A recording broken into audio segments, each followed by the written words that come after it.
Assalomu alaykum va rahmatullohi va barakatuh.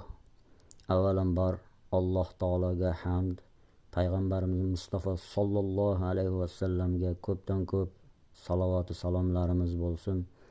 Bizlarga Alloh taoloning rahmati, payg'ambarimizning shafoati nasib aylagan bo'lsin.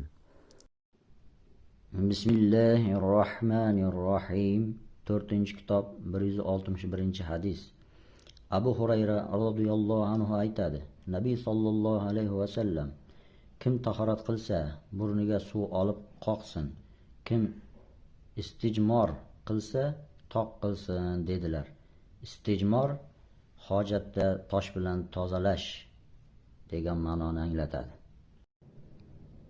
Bismillahirrohmanirrohim. 4-kitob 162-hadis. Abu Hurayra radhiyallohu anhu dan rivoyat qilinadi. Rasululloh sallallohu alayhi va sallam: birortangiz tahorat qilsa, burniga suv olsin, keyin qoqib tashlasin. Kim istijmor qilsa, toq qilsin.